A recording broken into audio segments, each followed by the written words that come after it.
Kami ngerti riba itu haram, tapi ternyata kami tidak mampu untuk meninggalkan. Padahal kami tahu dosa yang dipermaklumkan perang di dalam kehidupan itu cuma satu, dosa riba, dan kami berani mengambil itu.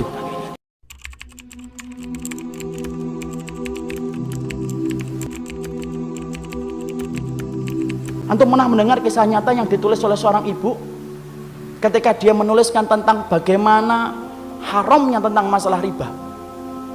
Dia cerita, kami dulunya adalah keluarga yang baik, mengisi kegiatan kami setiap waktunya dengan mencari ilmu.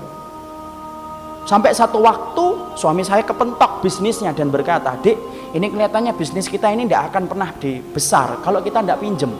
Modal kita cekak, bisnis kita tidak akan besar ini kalau kayak gini."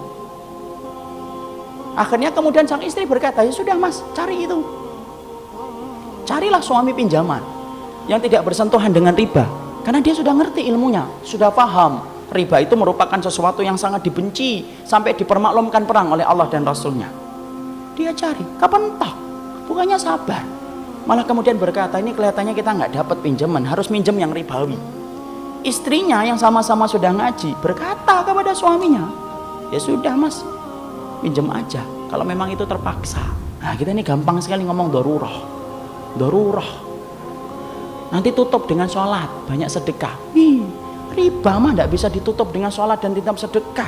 Emang antum kira dengan kemudian riba setelah itu sedekah, kemudian sedekah antum diterima? Tidak diterima sedekah orang yang dari riba. Jangan dianggap remeh riba itu ikhwan. Karena kalau kita nggak ngingetin ini, rusak negara kita ini gara-gara riba. Karena Allah permaklumkan perang. Akhirnya singkat ceritanya kemudian akhirnya bersentuhan.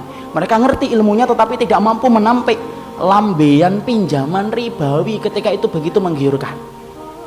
Apa yang terjadi? Allah memberikan istidraj. Usahanya berhasil, gede. Maka kemudian sang istri bercerita ketika usahanya semakin besar, maka kegiatan kami yang setiap harinya mengkaji, mendatangi majelis ilmu kemudian jarang kita datangi karena kesibukan kami untuk kemudian mengatur bisnis kami. Suami saya kemudian mulai jauh dari kajian ilmu. Suami saya kemudian mulai menjauh dari panggilan sholat dengan alasan sedang rapat ataupun sedang nganter barang.